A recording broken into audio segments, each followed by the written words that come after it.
အားလုံးပဲမင်္ဂလာပါဗျဒီနေ့တော့အမျိုးတွေစားကျင်တာနဲ့ခောက်ဆွဲကြော်လေးကြော်စားဖြစ်ပါတယ်ပထမဦးဆုံးတန်ဦးလေးတွေကိုကျွန်တော်ရေလေးထည့်ပါမယ်ဒါကတော့ခောက်ဆွဲလေးပြုတ်ဖို့အတွက်ရေစုဦးလေးတည်တာဖြစ်ပါတယ်ခောက်ဆွဲလေးကိုတော့2ထုပ်လောက်ကျွန်တော်အသုံးပြုထားပါတယ်ဒါလေးကိုတော့ရေတစ်ပွက်လောက်ပေါ့နော်တည်ပါမယ်ပြီးတော့ခောက်ဆွဲရဲ့အသားလေးကမကြက်တစ်ချက်အနေထားလေးမှာတင်မှာဖြစ်ပါတယ်အဲ့အတွက်ဖုံးလေးအုပ်ပြီးတော့ခဏတစ်ဖြုတ်လောက်ကျွန်တော်တည်ပါမယ်ပြီးရင်တော့မှွေကြည့်မယ်ပေါ့နော်ပြီးရင်တော့စမ်းကြည့်မယ်ပေါ့နော်မကြက်တစ်ချက်လေးအနေထားလေးဆိုရင်တော့ကျွန်တော်ချပါပြီပြီးရင်တော့စကားလေးတွေကို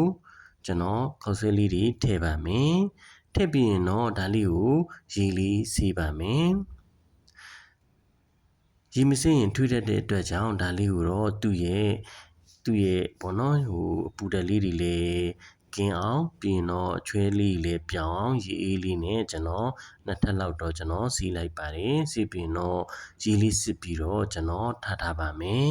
ပြီးရင်တော့ခောက်ဆွဲလေးကြော်ဖို့အတွက်ပြင်ပါမယ်ဒါတော့ခောက်ဆွဲကြော်ဖို့အတွက်ဝက်သားလေးကိုအသုံးပြုထားပါတယ်ပြီးရင်တော့အသီးရွက်ဆုံဆုံလေးနဲ့ကြော်မှာဖြစ်ပါတယ်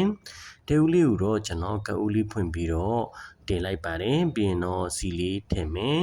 စီလေးထည့်ပြီးရင်တော့နည်းနည်းမုံလေးထည့်ပါမယ်နည်းနည်းမုံလေးထည့်ပြီးရင်တော့ဝက်သားလေးကျွန်တော်ထည့်လိုက်ပါမယ်ဝက်သားလေးထည့်ပြီးပြီဆိုရင်တော့ကျွန်တော်အစာလေးတွေအနည်းငယ်ထည့်ပါမယ်အချိုမုံထည့်မယ်ပြီးရင်တော့အစာလေးထည့်ပါမယ်ဒါလေးကိုတော့ကျွန်တော်ဝက်သားလေးချက်တဲ့ထီအောင်ဒီချာလေးကျွန်တော်ကြော်ပါမယ်ဝက်သားလေးချက်တဲ့ထိအောင်ဒီချာလေးကျွန်တော်ဂူးဆိုင်လေးကြော်ပါမယ်ပြီးရင်တော့အယောင်တင်ငြူသီးစိမ့်မုံလေးကျွန်တော်ထည့်ပါမယ်စောစောကစီအရန်ပူတဲ့အတွက်ကြောင့်ကျွန်တော်မထည့်ပါဘူးဘာလို့လဲဆိုတော့အဲ့ချိန်ထည့်လိုက်ရင်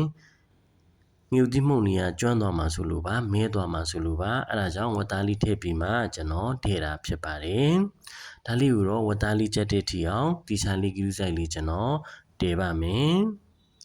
ပြီးရင်တော့အသီးအရွက်ဆုံဆုံနေလေးနဲ့ပေါ့နော်ကျွန်တော်ထည့်ပါမယ်ဒါကတော့အသီးရွက်တွေကျွန်တော်ထည့်တာဖြစ်ပါတယ်ဝက်သားလေးကြက်တဲ့နေထားမှာရှိပါပြီအဲ့အတွက်ကြောင့်အသီးရွက်ကလေးတွေကိုကျွန်တော်အရင်ကြော်ပါဖြစ်ပါတယ်အသီးရွက်ကလေးတွေကတော့မုံလာဦးနီပြီးတော့ပတ်မုံလာအစိမ့်နဲ့အဖြူပေါ့နော်ပြီးတော့ကော်ပီထုတ်ပြီးတော့မုံညင်းပေါ့နော်ဒါလေးတွေကိုသုံးထားတာဖြစ်ပါတယ်ဒါကိုတော့နှမ်းဆက်အောင်ကျွန်တော်မှွေပါမယ်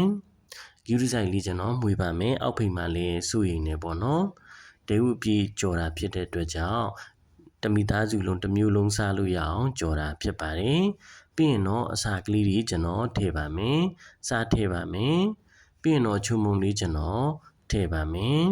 ပြီးရင်တော့ဒါလေးတွေကိုနှမ်းဆက်သွားအောင်တေချာလေးဂူးဆိုင်လေးကျွန်တော်ဆက်ပြီးတော့ကြော်ပါမယ်ဒါလေးကတော့ကြက်သားမုံလေးကျွန်တော်ထည့်တာဖြစ်ပါတယ်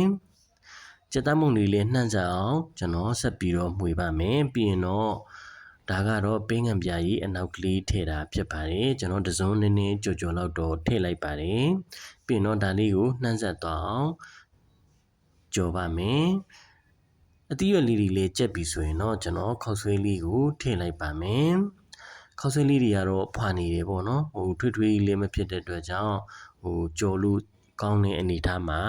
ရှိပါတယ်ပြီးရင်တော့အသီးရွက်တွေနဲ့ခောက်ဆွဲတွေနဲ့မျှတသွားအောင်ကျွန်တော်ထပ်အောက်လှန်ပြီးတော့ဆက်ပြီးတော့မှွေပါဦးမယ်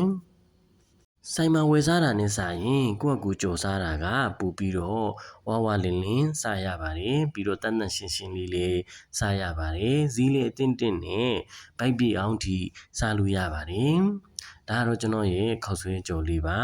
ဒါလေးကိုနှမ်းဆက်သွားအောင်တေချာလေးဂူးဆိုင်လေးကျွန်တော်ဆက်ပြီးတော့ကြော်ပါမယ်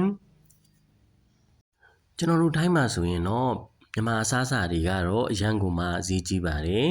ပြီးတော့ဖာလေးနဲ့အသီးသီးလေးတောင်မှအနည်းဆုံး30ဘတ်လောက်ထိပေးပြီးတော့ဝယ်စားရပါတယ်ကိုယ့်ကူကြော်စားရင်တော့ဝါဝလင်းလင်းနဲ့စုံစုံလင်းလင်းလေးစားရပါတယ်အဲဒါကြောင့်ကြော်စားကြည့်ဖို့ကိုတိုက်တွန်းပါတယ်ဒါလေးကတော့ကျွန်တော်ရဲ့ခောက်ဆွဲကြော်လေးဖြစ်ပါတယ်ဝက်သားလေးနဲ့ကြော်ထားတာဖြစ်ပါတယ်ကြော်စားဖို့ကလည်းဘာမှမခက်တာကြောင့် လွယ်လွယ်ကူကူရိုးရိုးရှင်းရှင်းလေးနဲ့ကြော်စားတာကပိုပြီးတော့ကောင်းပါတယ်ဒါလေးကတော့ကျွန်တော်ရဲ့ခောက်ဆွဲကြော်လေးဖြစ်ပါတယ်အားလုံးကိုကျေးဇူးတင်ပါတယ်ကျွန်တော်ရဲ့ဗီဒီယိုလေးတွေကိုလည်းအဆုံးထိကြည့်ပေးဖို့ကိုတိုက်တွန်းပါရစေနောက်ဗီဒီယိုလေးတွေကိုလည်းဆက်ကြည့်ပေးပါဦးလို့တောင်းဆိုပါရစေဒါလေးကတော့ကျွန်တော်ရဲ့ခောက်ဆွဲကြော်နီးလေးပဲဖြစ်ပါတယ်